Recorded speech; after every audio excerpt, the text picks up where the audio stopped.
Ah, love you guys.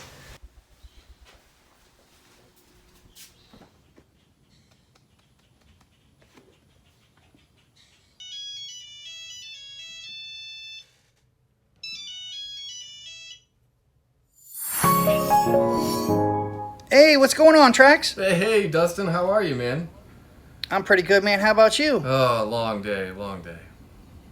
I hear that, man. I just got done watching your last video, man. That thing was awesome. Good job. Hey, really appreciate it, man. You make me blush. You're still the king, though. You're still the king. But I was calling you, dude, to ask you about this new Uber Comfort thing. I wanted to get your take on it. Yeah, man. It's good for some people and bad for others. I mean, is it in your market right now? I don't think it's in my market yet, but I'm not even sure my vehicle even going to qualify. Oh, what year is your vehicle? I have a 2015 Toyota Sienna, so I don't know if it's because I'm a van or if I'm under whatever year they might have, because you know how they do with new things. They might pop out with it has to be a requirement of years before you can actually... Yeah, now I haven't seen anything official put out, but I believe, just based off of other people telling me what vehicle they have being eligible, I believe it's 2016 and up. So yeah, you might be missing it by one here or there. Oh, that figures. It brings up a good point, though, is that people shouldn't be out there making decisions on vehicle purchases based off comfort, because we don't know if this thing's going to come or go or stay or leave. It's beta, for crying out loud. What cities is it even in right now? Do you know? I'm not even 100% sure. I think it's Atlanta, Chicago.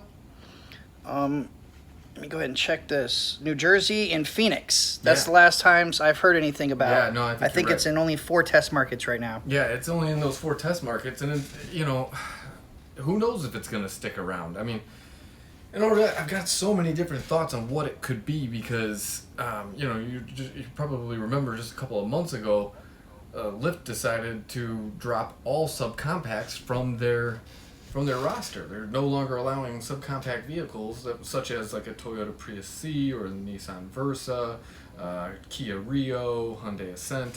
Any of those vehicles no longer are allowed to be on Lyft. Dang, that's a lot of vehicles too, and I'm sure a lot of people have those because they were, eco-friendly and stuff. Yeah, well, and affordable. I mean, you get a brand new, practically Nissan Versa for under $10,000. I mean, for rideshare, that really was a outstanding vehicle to get. But the problem is, really, I mean, I understand why Lyft did it, or at least I think I understand why Lyft did it. I think it has to do something with insurance, because the subcompact vehicles are so small that you put 4 full-size adults in there and 4 30-inch suitcases, the vehicle exceeds the gross vehicle weight ratio, and if you were to get into an accident, the insurance is likely not to cover you. So yeah, I agree with that. It's probably that, and it might have something to do with the fact of, like you just said, I mean, if you get 4 people and they're going to the airport and everybody's got some luggage, it's not going to fit. And if somehow you do make it all fit by jamming it on in the trunk and on their laps, you're definitely going to be overweight. Right. I mean, Uber did say that they were doing it in an effort to, make the platform...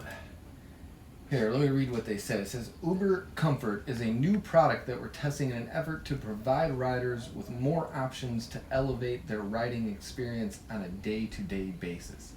Uber... That's funny. Yeah. Vehicles eligible for Uber Comfort are required to have more head and legroom than vehicles eligible for Uberx. That makes no sense, because if they're eligible for Comfort, they're also eligible for Uberx.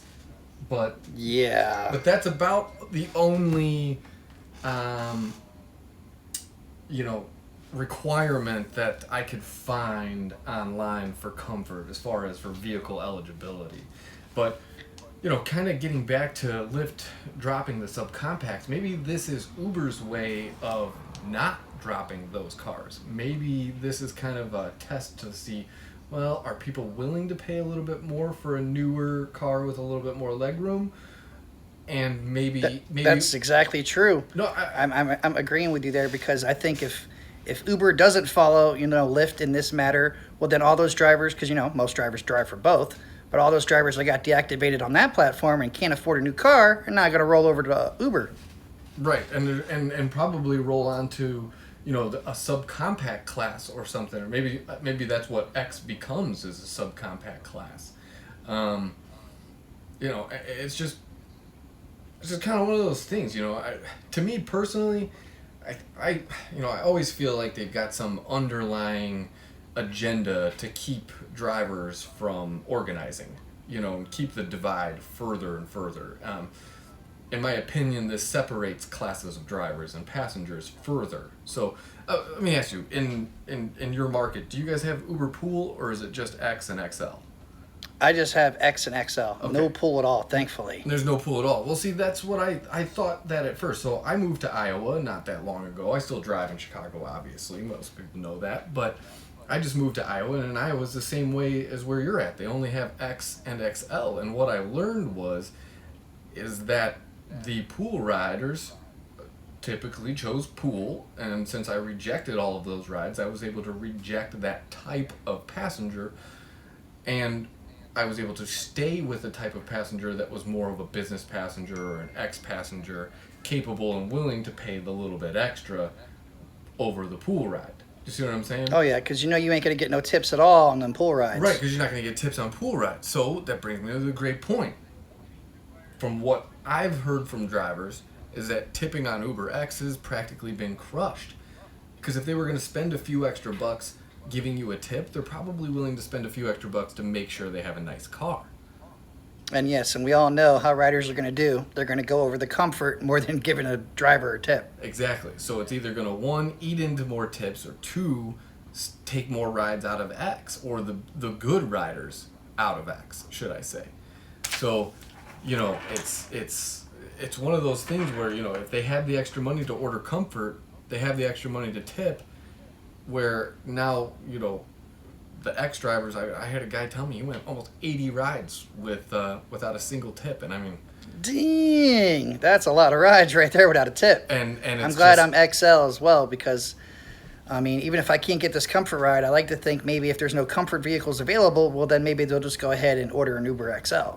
Right.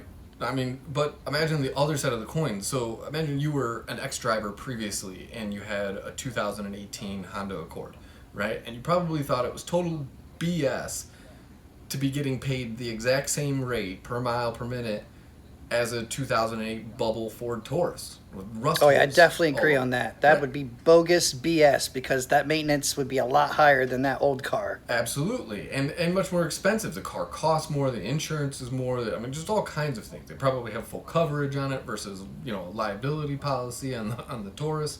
So all around, I've always kind of had a small issue with a brand new car or a driver who owns a brand new car getting paid the same rate as a driver that didn't. So if you remember back when they had Lyft Power Driver bonuses, you had to have a certain year or newer vehicle in order to be eligible for those bonuses, right? Yeah, I remember when they had that going on, and a lot of people got pissed off. And a lot of people got pissed off at that. So this is kind of like, I feel like that same thing, but just doing it in a different way. So they're... Yeah, I definitely agree with you there. And I think in them doing that, like you said, it's going to definitely diversify the classes a lot more. Well, and the X drivers are, you know, going to look at it as a pay raise, or at least the ones with eligible vehicles. Oh yeah, because I think the pay raise for Uber Comfort is damn near close to XL. It's extremely close to XL, and which is kind of screwy for XL drivers in a way too, because it's like, man, our maintenance is a lot higher than any UberX car. Well, that's exactly what I was getting to. The SUV XL select drivers are hating this. In fact, I know some drivers are actually going into the hubs and opting out of this because, as far as I know, in this beta testing, it's unlocked per region, but it's also attached to the driver. So not all drivers. Oh, wow, I didn't even know that. Yeah, so it's not something that the Uber hub could specifically remove. You have to actually go in and physically sign something to opt out, and then wait weeks on end for their, you know, tech teams to actually build it. And we all know how Uber support is, right? Hey, you know, it's you got to see it to believe it, huh? Otherwise, people would say, "Nah, it ain't that bad." No, it is. I know, right? That is insane.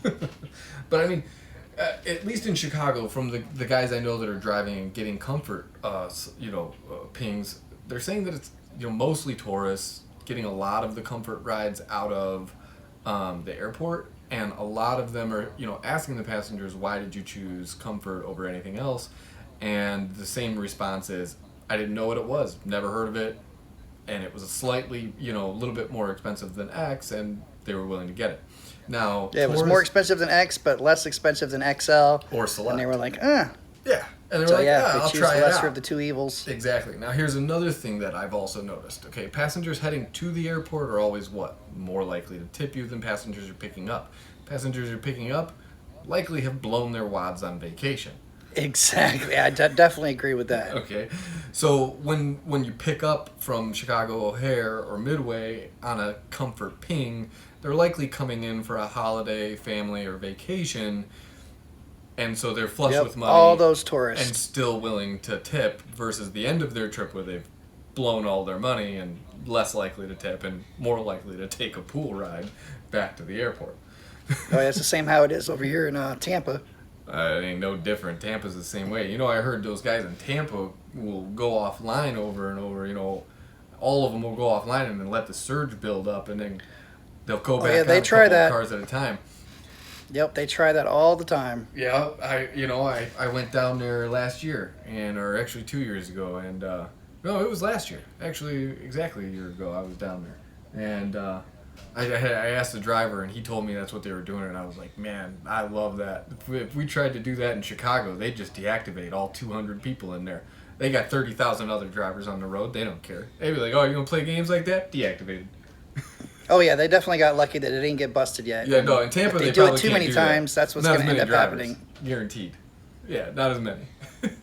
It's just, Oh yeah, definitely a smaller market than over there in Chicago. well, I mean, you know how it goes, man. I mean, I kind of, what do you think about this comfort? You think it's gonna be good, or you think it's gonna be bad? I mean, give it a vote, 1 to 10. What do you think? I think for the passengers, of course, they're going to definitely say it's a 9-10. For the drivers out there, I'm going to say, for the ones that do have comfort, of course they're going to love it. They're probably going to give it at least an 8-9. But for the ones that don't have it, of course, we're going to be hating and pissed off. We're going to be giving it at least a 2, 1. You get a 1 star, not paired with again. Yeah, I could just assume that, as a driver, if you're an ex-driver and you already had one of these cars, it's like you woke up on Christmas morning. But if you're an SUV, XL, You found that winning lotto ticket. right? If you're an XL Select driver and all of a sudden you got this comfort ping and you accepted it because you didn't know what it was, and then after the ride you start looking at the pay rate and you're like, man, this is down near X rates. And Yeah, nobody wants that, especially with the higher maintenance. Right, with a Lexus RX 400H, he's not looking to pick up at X fares. You know what I mean? Because his car people payment's going to Walmart and $750. stuff. Right, yeah, no Walmart pickups, right, Dustin? That's the truth. Oh, shit, man. Well, hey, I think it's just going to be one of those things that drivers are going to have to adapt to, and honestly, I don't think it's going anywhere. Most of the drivers and ex-drivers that I've spoken to, which is the vast majority of drivers, they really like it, and I really feel like the XL Select drivers are a significant minority, and their vote probably won't matter. Yep, pretty much. And pretty much, technically, all our votes don't matter. We know Uber's going to do what Uber's going to do, and that's the bottom line. Touche. Well, hey, man, it's good talking to you, dude. Yeah, feel free to call anytime, man, if you got any questions about stuff in the market. Yeah, man, definitely. And I appreciate it, you taking the time to talk to me, man. Hey. Because this is definitely an issue I've been wanting to talk about. Yeah, well, I appreciate it, brother. I'll talk to you soon. All right, man, you be safe. All right, later. Well, I hope everybody enjoyed this video. If you did, make sure you smash that like button if you want to see more content like this. And I want to give a special shout out to Trax Media Productions for helping make this happen. He did all the editing. If you guys want to see more cool stuff, please make sure you check out his channel, which I will have in the description below with all the extra helpful information and tips.